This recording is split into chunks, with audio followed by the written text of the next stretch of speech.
नमस्कार। आज हम एक ऐसी चीज पर बात करेंगे जो दिखती नहीं पर हमारी दुनिया को बहुत तेजी से बदल रही है। मैं बात कर रहा हूं डेटा की। क्या आपको अंदाजा है कि 2020 में ही दुनिया ने 64 ज़ेटाबाइट डेटा बनाया था।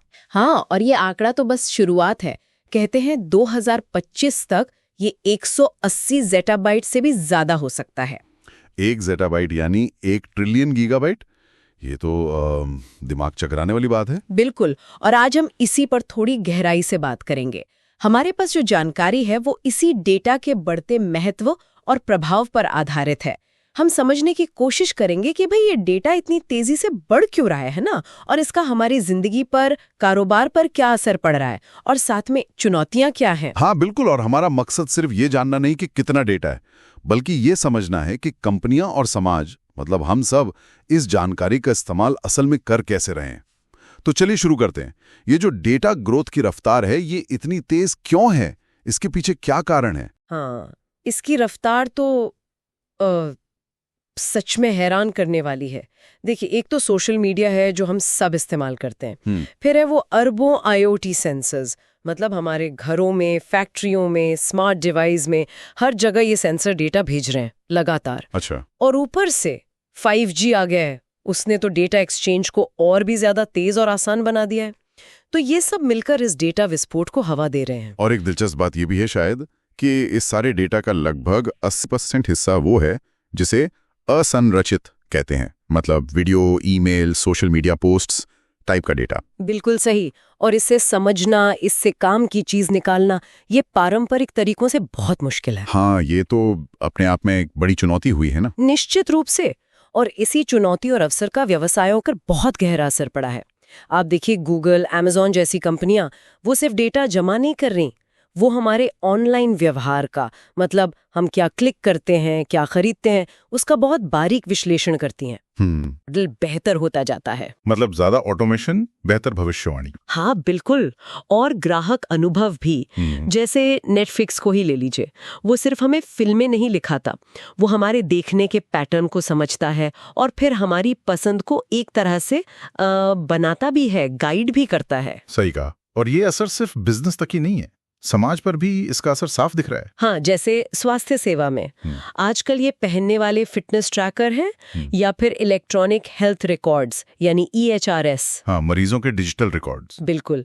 इनसे डॉक्टरों को बेहतर इलाज करने में, बीमारियां जल्दी पकड़ने में मदद मिल रही है। और फाइनेंस में? फाइनेंस में तो रियल टाइम डेटा धोखाधड़ी को पकड़ने में बहुत काम आ रहा है। जैसे ही कोई संदिग्ध ट्रांजैक्शन होता है, सिस्टम उसे फौरन पकड़ लेता है। अच्छा। और स्मार्ट सिटीज की बात करें तो ट्रैफिक सेंसर्स और दूसरे डेटा सोर्सेज शहरी प्लानिंग को बेहतर बना रहे हैं, ट्रैफिक जैम कम करने में मदद कर रहे हैं। लेकिन इस सब का एक और पहलू भी है जिस पे शायद कम ध्यान जाता है। हाँ, आप शायद पर्यावरण की बात कर रहे हैं। हाँ, ये जो बड़े बड़े डेटा सेंटर्स हैं जो इस सारे डेटा को स्टोर और प्रोसेस करते हैं, ये बिजली बहुत खाते हैं ना। बिल्कुल। अनुमान है कि दुनिया की कुल बिजली खपत का लगभग 1 से 2% हिस्सा ये डेटा सेंटर ही इस्तेमाल करते हैं। ये कोई छोटी बात नहीं है। नहीं, बिल्कुल नहीं, ये एक जरूरी मुद्दा है। अच्छा, और चुनौतियों की बात करें तो इतने सारे डेटा को संभालना, मैनेज करना, ये भी तो आसान नहीं होगा। नहीं, बिल्कुल नहीं। यहीं पर डेटा लेक और डेटा वेयरहाउस जैसी चीजें काम आती हैं। डेटा लेक मतलब जहां हर तरह का कच्चा डेटा जमा होता है। हाँ, और डेटा वेयरहाउस में विश्लेषण के लिए तैयार स्ट्रक्चर्ड डेटा रखा जाता है।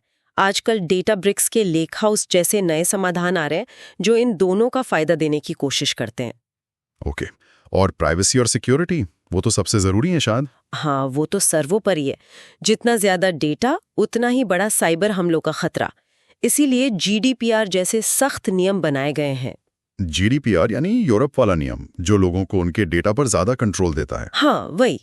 और जैसा हमने पहले कहा, वो जो 80% असंरक्षित डेटा है, उससे काम की जानकारी निकालना, वो बिना एडवांस्ड AI और एनालिटिक्स के मुमकिन ही नहीं है। इन सब चीजों के बीच एक नया ट्रेंड भी दिख रहा है, डेटा ड्रिवन डिसीजन मेकिंग यानी DDDM। ये क्या है एग्जैक्टली? DDDM का मतलब है कि अब कंपनियां सिर्फ अपने अनुभव या अंदाजे पर फैसले नहीं ले रही हैं, बल्कि वो ठोस, रियल टाइम डेटा के विश्लेषण के आधार पर फैसले ले रही हैं। अच्छा, मतलब गट फीलिंग से ज्यादा डेटा पर भरोसा। हाँ, कुछ ऐसा ही। इसमें एआई मदद करता है बाजार के रुझान पहचानने में।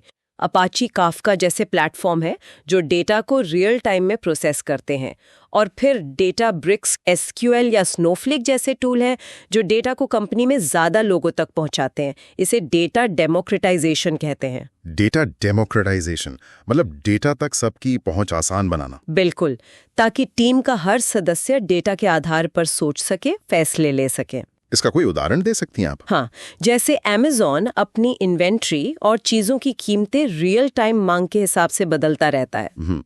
या फिर जेपी मॉर्गन चेस जैसी बैंक्स हैं जो एआई का इस्तेमाल करके धोखाधड़ी का पता लगभग तुरंत लगा लेती हैं। ये सब डीडीडीएम के ही उदाहरण हैं। दिलचस्प।